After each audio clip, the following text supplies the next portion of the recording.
Globalization began in Britain in the 1980s when Margaret Thatcher dismantled much of manufacturing and poured millions of pounds into building up the arms industry.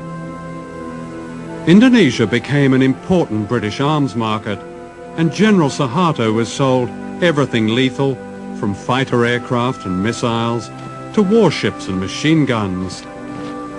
Unknown to the British public, millions of pounds went to the dictator in export credits. In other words, a large part of his arms bill was paid by the British taxpayer. So important was Suharto as a business partner that the mass murderer was welcomed to London by the Queen.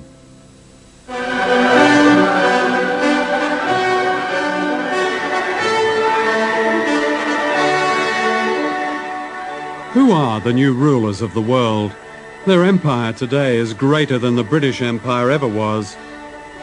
This is the center of this new empire, all within a square mile in Washington. Down the road from the White House and the US Treasury is the World Bank and the International Monetary Fund.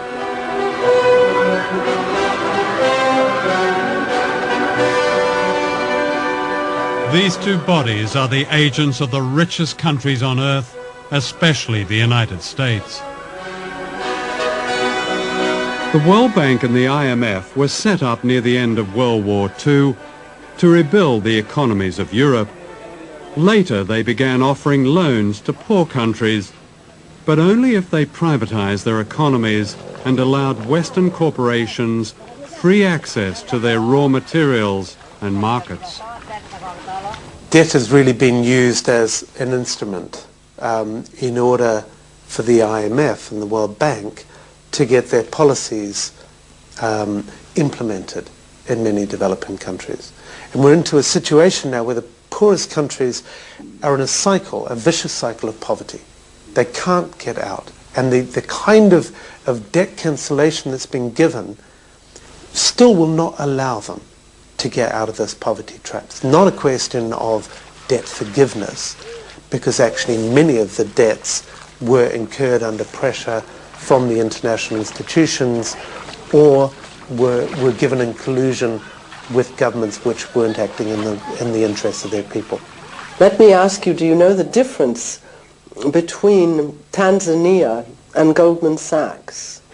Tanzania is a country that has a gross national product of $2.2 billion and shares it between 25 million people. Goldman Sachs is an investment firm which has annual profits of $2.2 billion and shares them among 161 partners. That's the world we're living in now.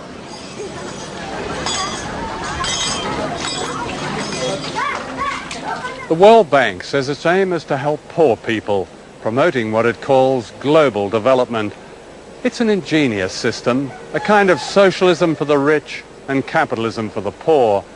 The rich get richer on running up debt, cheap labor, and paying as little tax as possible, while the poor get poorer as their jobs and public services are cut back in order to pay just the interest on debt owed by their governments to the World Bank. Here in Indonesia, where most people are poor, the handouts to the rich have been extraordinary, to say the least. Internal documents of the World Bank confirm that up to a third of the bank's loans to the dictatorship of General Suharto went into the pockets of his cronies and corrupt officials. That's around $8 billion.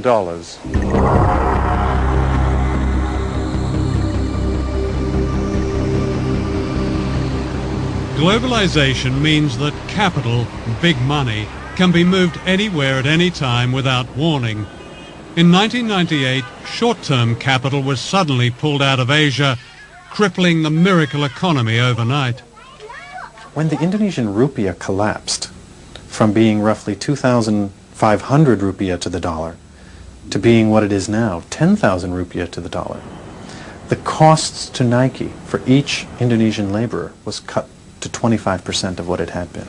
And Nike got a great discount on Indonesian labor as a result, and did not unilaterally raise Indonesian wages to the same standard they had been prior to the devaluation of the rupiah. With the economy collapsed and Indonesia on the verge of revolution, Suharto was forced to step down, having already stolen an estimated $15 billion. During his reign of more than 30 years, Suharto had handed out public utilities to his family and cronies. They owned most of the national power grid. Nothing was overlooked, from TV stations to a monopoly on taxis.